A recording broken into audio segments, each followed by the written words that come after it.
سلامونه. راتلونکي وخت کې مهنګایي ډیره زیاتېدو والا ده، نه صرف مهنګایي بلکې عالمي اقتصاد چې دی نو هغه هم خرابېدو والا دی. د امازون نه وروسته ګوګل هم نن فیصله کړې ده چې خپل 12,000 ملازمین به لرې کوي. دا د عالمي اقتصاد بازارۍ ښکاره ثبوت دی.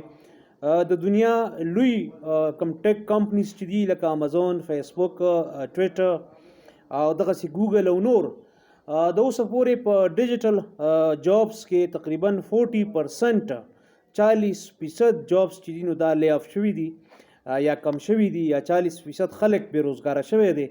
نو دا ډېره لویه بېروزګاري ده، په دې معنا چې دغه نمبر څه سړی وګوري 18,000 20,000 12,000 په لوی لوی کمپنیز کې. دغه کمپنیز کې چې مونږ ګڼل چې دا ډېر زیات ریچ دي په وسایلو باندې او هیومن ریسورسز دي ته پکار دي، خو چونکې عالمي ریسیشن امکان دی په راتلونکي کلونو کې، د اقتصادي بحران امکان دی، سعودي عرب او دغسې نور قرض ورکوونکو ادارو او ملکونو فیصله کړې ده چې اوس د قرضونو ورکولو شرطونه به سختۍ په ډبس کې چې کوم ورلډ اکنامک فورم کې فیصلې شوي دي د هغې تر مخه پسمانده او پاتې ملکونو له پکار دي چې خپل معیشت یا ټیکس نیټ ایکسپینډ کړي، خپل معیشت ښه کړي په ځای د دې چې قرضونه واخلي.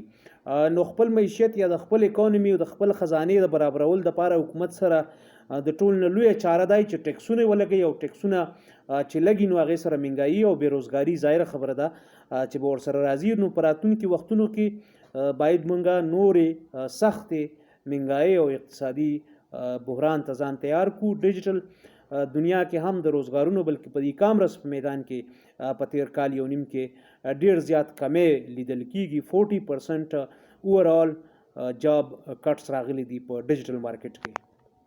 د وخت راکولو د اورېدو مننه.